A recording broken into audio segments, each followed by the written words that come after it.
bienvenue à notre étude biblique en ligne. Je vous souhaite à toutes et à tous une année 2022 remplie de la présence du Seigneur. En ce début d'année, nous toucherons à un thème d'actualité. Il s'agit de notre 5e étude dans la série « Pas de Jérémiade, mais une grâce qui coûte » sur le prophète Jérémie. Cette étude numéro 5 s'intitule « Prophète contre prophète ». Un nouvel anglicisme s'est invité dans nos débats de société. Fake news. Naguère, on parlait de désinformation. Depuis que les informations ne circulent plus seulement par des canaux médiatiques bien repérables, mais de Monsieur Tout-le-Monde à Madame Tout-le-Monde et de Madame Tout-le-Monde à Monsieur Tout-le-Monde via les réseaux sociaux, on parle de fake news. Chacun accuse son adversaire de diffuser des fake news. À chacun sa vérité, dira-t-on. Et effectivement, cela peut donner l'impression que tout se vaut, que n'importe quelle affirmation, même apparemment factuelle, peut être frappée du soupçon d'être totalement inventée. Tout est relatif. En fait, ce n'est pas ainsi que le voient ceux et celles qui diffusent des informations tout en qualifiant les voix contradictoires de fake news. Au contraire, chacune et chacun semble bel et bien persuadé de dire la vérité et de lutter contre un mensonge éhonté. La conviction intime que la vérité existe et donc le mensonge existe aussi reste bien ancrée. Ce qui manque de plus en plus, c'est un socle de vérité partagé par l'ensemble de la société. On n'est pas dans le tout est relatif, mais plutôt dans la cacophonie des convictions opposées, dont aucune ne se pense comme relative. Mais tout cela est-il bien nouveau ? Cela fait bien longtemps que des convictions religieuses ou politiques s'affrontent et que beaucoup de gens en sont déboussolés en se demandant qui croire. Cela est arrivé depuis des siècles à l'intérieur du monde dit chrétien. Et c'était le cas des prophètes au temps de Jérémie. Des prophètes ? Oui, car Jérémie n'était de loin pas le seul prophète en son temps dans le royaume de Juda qui avait pour capitale Jérusalem. Et pour parler de ces prophètes qui s'affrontaient, eh bien notre premier point, c'est paroles qui s'affrontent. Nous avons parlé dans notre toute première étude de la vocation de Jérémie. Dieu lui avait dit « Je t'ai destiné à être prophète pour les peuples » Jérémie 1,5. Mais il y avait d'autres prophètes. Ils semblent même avoir été nombreux quand on lit la suite de ce livre.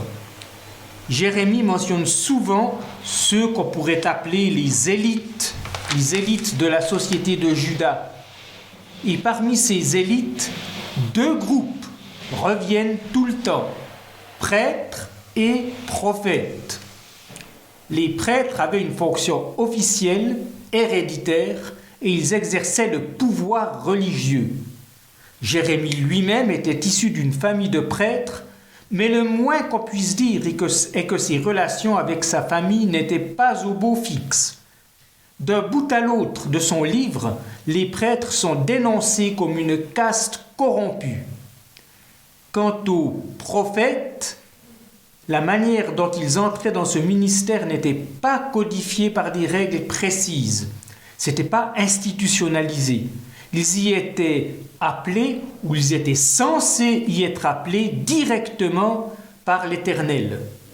Ce qui n'empêchait pas certains groupes de prophètes d'acquérir un statut quasi-officiel, en tout cas une autorité certaine dans la société. Alors là, nous allons afficher la liste des références dans Jérémie où ces 2 groupes, prêtres et prophètes, sont mentionnés ensemble. Dans tous ces passages, les prophètes, en tant que groupe, ne s'en sortent pas mieux que les prêtres. Ils sont tout autant corrompus, tout autant rebelles à l'Éternel.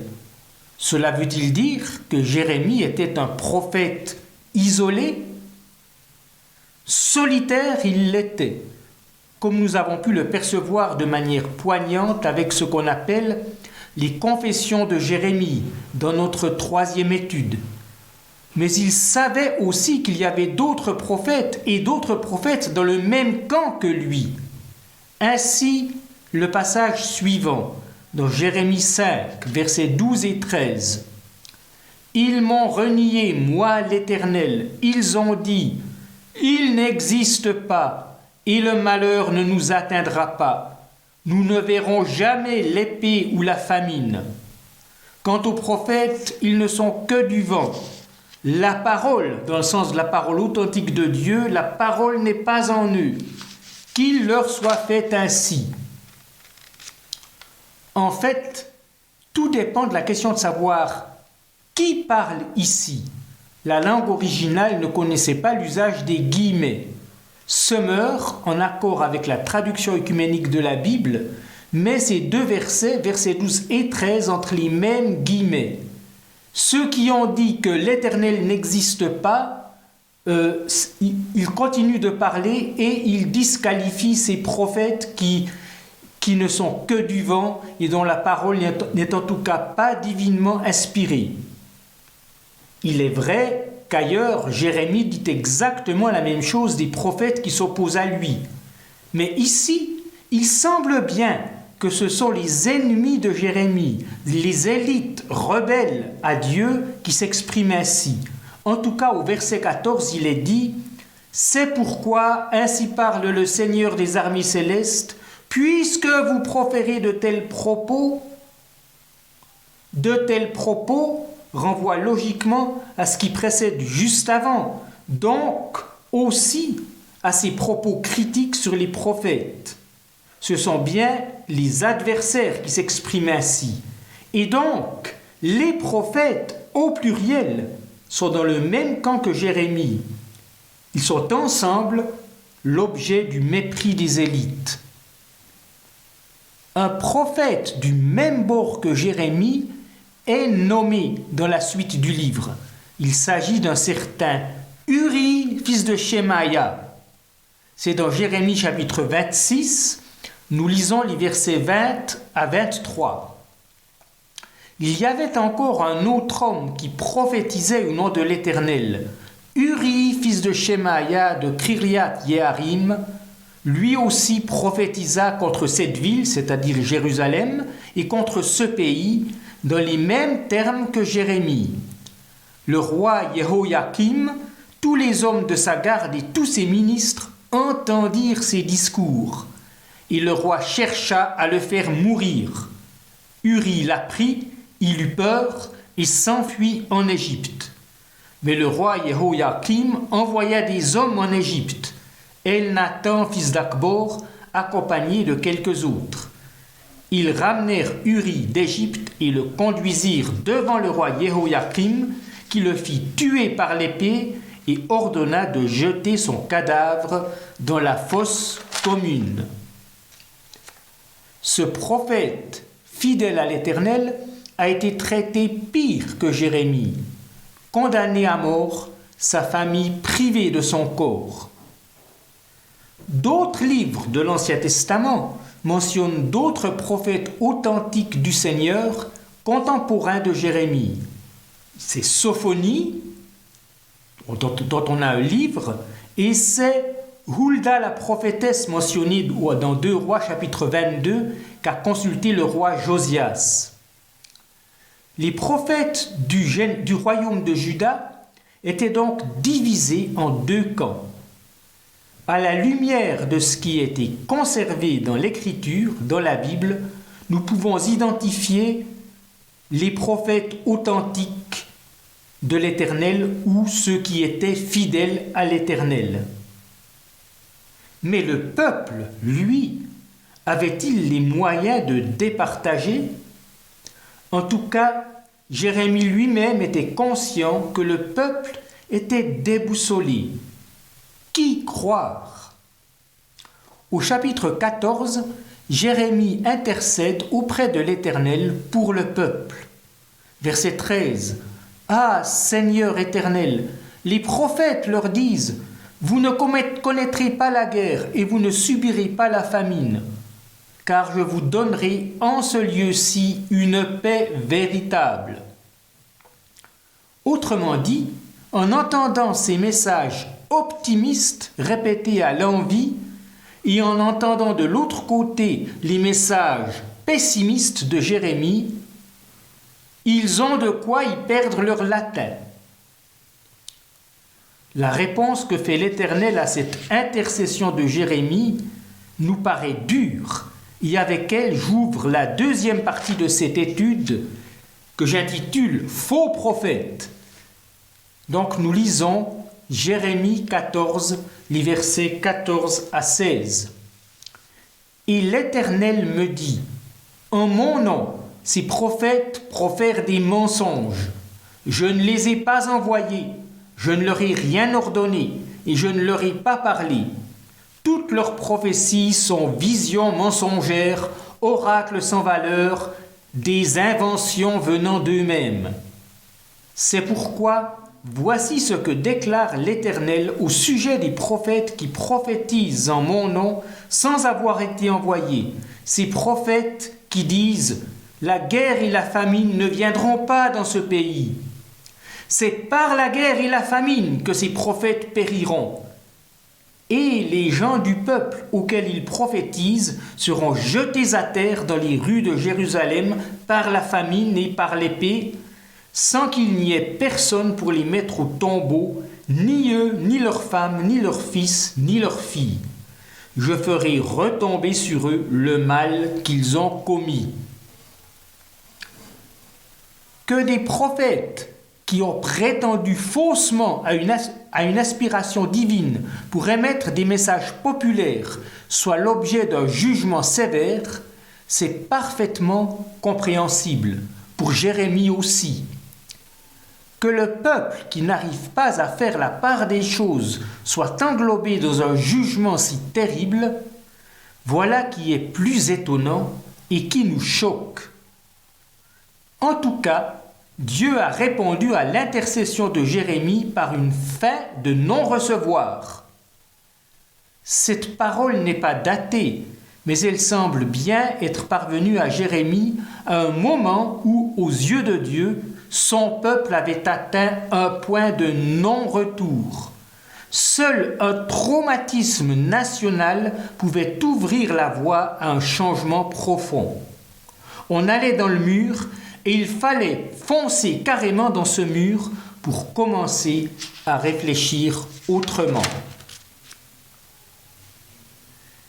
Il y a presque tout un chapitre dans Jérémie consacré aux faux prophètes. Quand on dit les faux prophètes, donc en fait les prophètes majoritaires à cette époque. Ce chapitre est une véritable charge contre les faux prophètes. En Jérémie chapitre 23, les versets 9 à 40. Nous en lisons quelques extraits significatifs. Et d'abord les versets 9 à 11. Au sujet des prophètes, mon cœur est tout brisé et tous mes membres tremblent. Je suis comme un homme ivre, oui, comme un homme que le vin a dompté. C'est à cause de l'Éternel, de ses paroles saintes. Car le pays est rempli d'adultère et il est dans le deuil. À cause des malédictions, les pâturages de la steppe sont desséchés. Car les hommes courent pour le mal et usent de leur force pour l'injustice. Oui, même les prophètes, même les prêtres sont pervertis et jusque dans mon temple, ils font le mal. L'Éternel le déclare. Alors, quel est le constat à propos de ces prophètes? Au verset 13 et 14, c'est Dieu qui parle. « J'ai vu des choses scandaleuses chez les prophètes de Samarie. Ils ont prophétisé au nom du Dieu Baal et ils ont égaré mon peuple, Israël. Mais parmi les prophètes de Jérusalem, j'ai vu des monstruosités. On commet l'adultère, on vit dans le mensonge, on encourage ceux qui font le mal, en sorte qu'ils ne se détournent pas de leur méchanceté. Ils sont tous devenus pour moi comme Sodome, et les habitants de Jérusalem comme ceux de Gomorrhe. Les prophètes de Samarie, ce sont les prophètes de l'ancien royaume du Nord, appelé Israël. Ces prophètes du royaume du Nord prophétisaient au nom du dieu Baal. On peut penser aux prophètes de Baal du temps du prophète Élie. Dieu dit que les prophètes de Jérusalem, du temps de Jérémie, font bien pire. Chez eux, le paganisme n'est peut-être pas aussi franc. Ils prophétisent au nom de l'Éternel, apparemment pas au nom d'un autre Dieu. Mais ils mettent sous le nom du vrai Dieu ce qu'ils ont envie d'y mettre. Le reproche principal qui leur est fait, c'est qu'ils encouragent le péché. Un peu plus loin, au verset 16, « Voici ce que déclare le Seigneur des armées célestes. N'écoutez pas ce que proclament les prophètes dans leurs discours. Ils vous bercent sans fin d'illusions mensongères, car ce qu'ils vous racontent, ce ne sont que visions de leur propre invention et non pas ce qui sort de la bouche de l'Éternel. » Comme nous le verrons encore, ce sont des messages délibérément et systématiquement optimistes. Face à l'inconnu, leurs auditeurs préfèrent se bercer d'illusions. C'est humain. On n'aime pas la douleur. Et à la douleur, on préfère les douleurs. En lisant ces textes, nous voyons les choses de l'intérieur, comme si nous étions dans la peau de Jérémie qui a reçu ces paroles de Dieu. C'est ainsi que Dieu a voulu nous enseigner et nous orienter. Mais, vu de l'extérieur, si on essaie de se mettre au point de vue d'un simple Pékin de Jérusalem, tout cela devait rendre bien perplexe. C'est comme s'il y avait des groupes, des tendances, des chapelles de prophètes qui s'accusaient les unes les autres d'être des faux prophètes. Comment départager? Comment trier le bon grain de l'ivraie? En fait, Jérémie donne des pistes.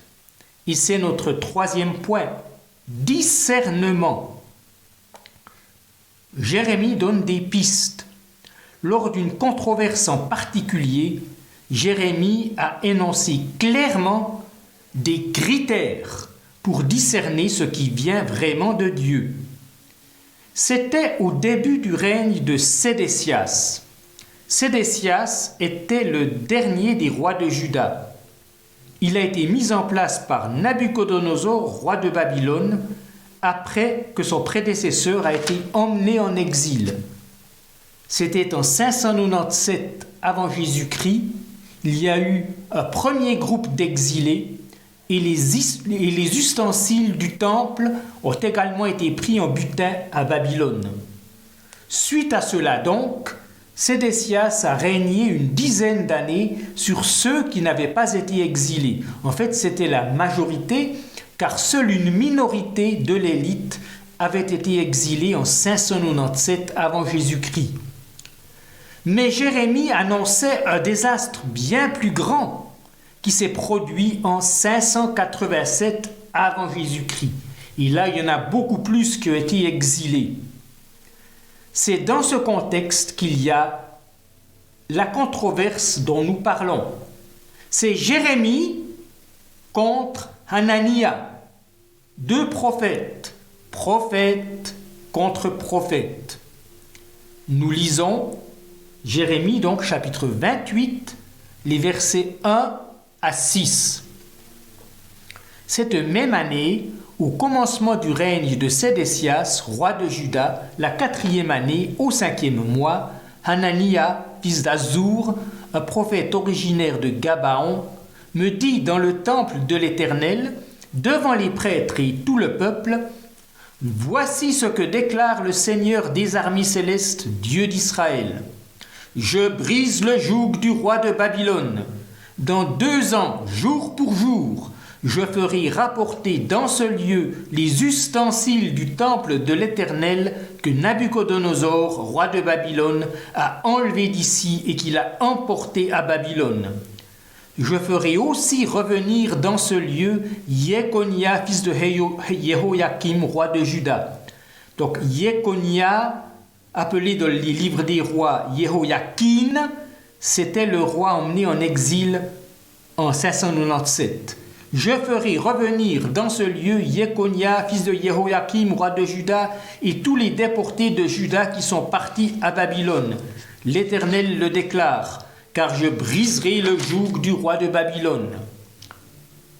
Alors, le prophète Jérémie dit au prophète Hanania, devant les prêtres et devant tout le peuple qui se tenait dans le temple, « Puisse-t-il en être ainsi, que l'Éternel agisse de la sorte et accomplisse ce que tu viens de prophétiser, en ramenant de Babylone dans ce lieu les ustensiles du temple et tous les déportés. » Jérémie répond peut-être ironiquement, « Puisse-t-il en être ainsi, que tout cela soit fini dans 2 ans et qu'il n'y ait pas d'autre exil ?»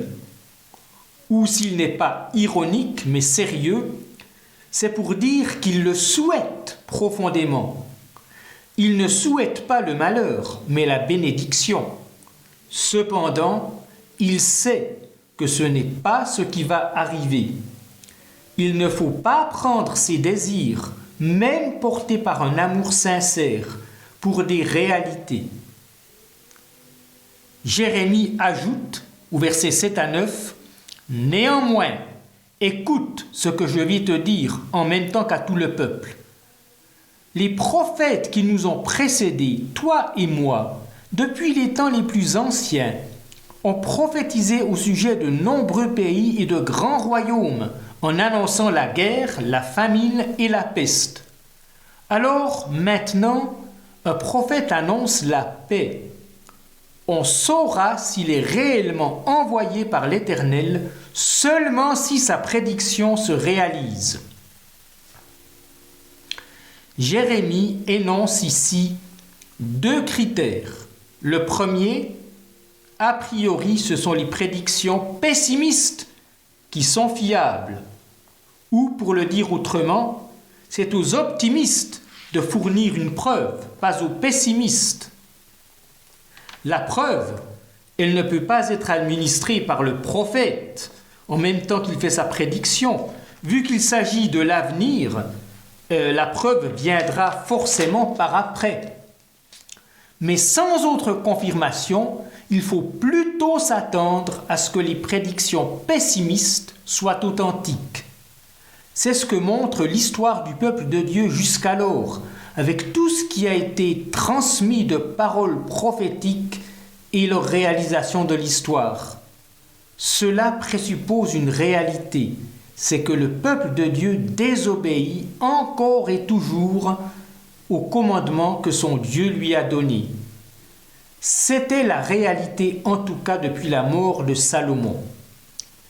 Mais Jérémie ajoute un autre critère qui rend possible des prédictions positives. Le second critère, pour les prophéties positives, il faut attendre de voir si elles se réalisent.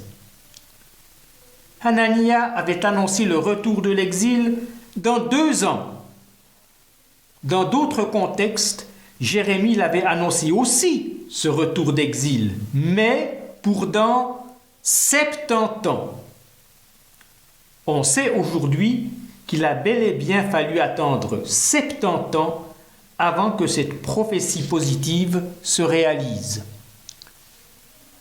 À tout ceci, on peut ajouter un 3e critère à partir du chapitre 23 dont nous avons déjà lu une partie.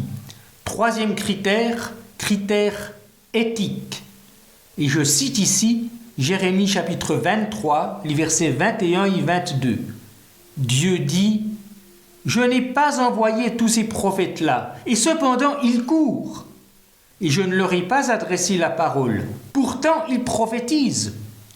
S'ils avaient assisté à mon conseil, ils auraient annoncé ma parole à mon peuple. Ils le feraient se détourner de ses mauvais comportements et de ses mauvais actes. » Dieu a révélé sa volonté quant à la manière d'être et de vivre pour nous humains. Ses enseignements éthiques abondent dans l'Ancien Testament et pour nous, dans le Nouveau Testament, dans l'enseignement de Jésus et des apôtres. Le message d'un prophète authentique montre la voie de la repentance et d'un changement de vie positif. Le changement lui-même ne peut être effectué que par un miracle de l'Esprit de Dieu. Tout ce qui tend à une grâce à bon marché, à parler uniquement du pardon de Dieu et de ses bénédictions, sans montrer la voie de la sainteté, même si cette voie de la sainteté ne se parcourt pas en un jour, nous le savons, mais tout ce qui laisse de côté la sainteté est un évangile tronqué, un évangile déséquilibré, un faux évangile finalement. Aujourd'hui encore, nous avons besoin de discerner ce qui vient vraiment de Dieu dans les messages que nous recevons. Avec le Nouveau Testament, la révélation que nous avons reçue est bien plus complète que ce que connaissait le peuple de Juda au temps de Jérémie. Mais cette révélation ne nous donne pas clé en main tous les détails de notre marche quotidienne, ni tous les événements du futur. Nous savons par ailleurs combien les prophéties futures contenues dans le Nouveau Testament sont difficiles à interpréter. Pour guider notre quotidien, Dieu peut encore susciter aujourd'hui des messages prophétiques. Encore faut-il savoir discerner dans ce que nous entendons ce qui est message du Dieu de Jésus-Christ.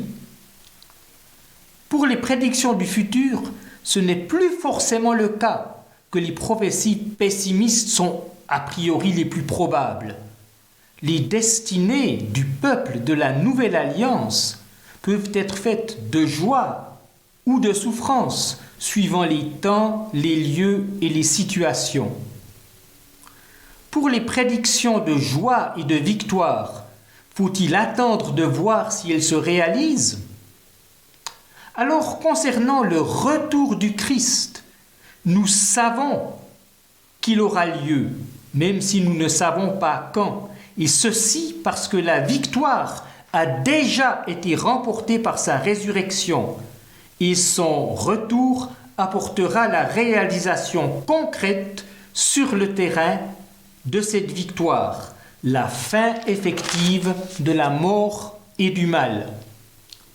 Par contre, pour toutes les prédictions qui se rapportent à notre vie sur cette terre avant sa transformation en nouvelle terre, oui, là, seule la réalisation permet de voir si c'est Dieu qui l'a inspiré.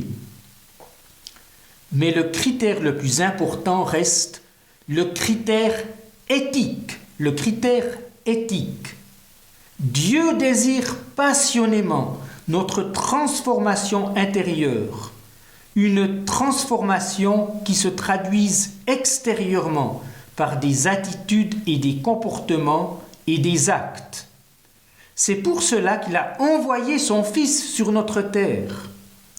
Cette transformation est un long chemin parsemé d'obstacles, avec malheureusement des retours en arrière pour chacune et chacun d'entre nous. Dieu prend patience avec nous et il utilise les paroles des uns et des autres, des frères et des sœurs dans la foi. Tout ce qui contribue effectivement à avancer dans cette voie de transformation vient de son esprit.